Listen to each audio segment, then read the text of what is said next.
স্মৃতিগুলোকে আমি কোনো মতে হারাতে পারবো না।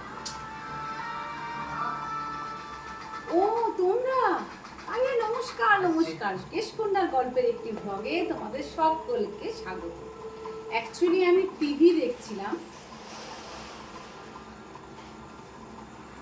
জি বাংলা, তোমরা অনেকেই হয়তো দেখো। তো এমন একটা সিরিয়াল যেটাতে ওই লাভার্সরা ছাড়াছাড়ি হয়ে গেছে। তো ওইটাই ইমোশনাল সিনগুলো আমার খুব খারাপও লাগে, দুঃখও লাগে দেখতে, আবার দেখতে খুব ইন্টারেস্টও লাগে। তো আমি দেখছিলাম, তো ভাবলাম তোমরা যখন চলেই এসেছো তাহলে আমি এই যে আমার খোঁপাটা বাঁধা আছে, দেখতে পাচ্ছ তোমরা, দেখো খোঁপাটা বাঁধা আছে, ঠিক আছে?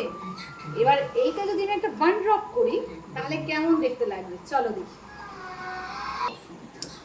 আচ্ছা, এই যে আমি দাঁড়াবো এখানে, তো এই বসে আছে, একটু শর্ট একটু শর্ট একটু শর্ট একটু short short short short.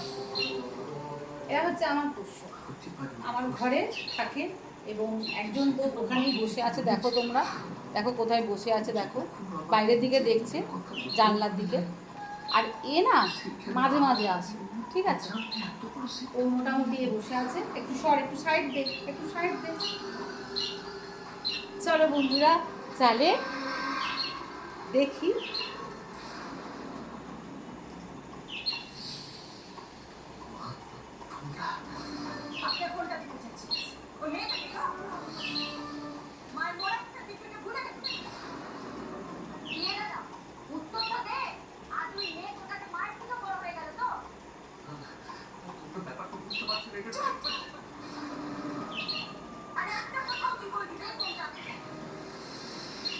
Phone তো লিলি কাকে বলে? আমি ওকে আগে কিছু টাইম ফোন করেছি। একটা কথা ভালো করে শুনে, যে তোকে ছেড়ে চলে গেছে তার কথা ভেবে সময়টা নষ্ট করিস না।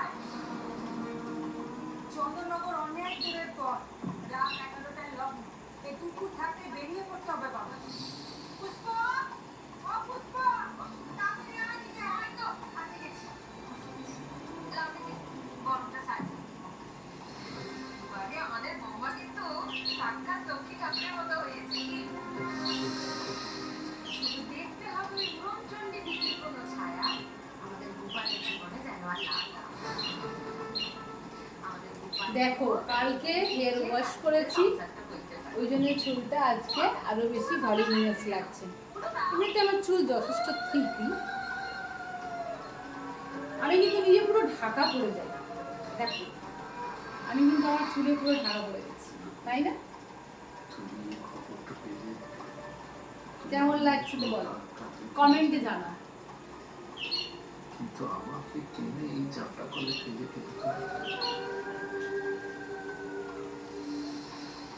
তোমার পাশে থাকার সবসময় যে তোমার সাথে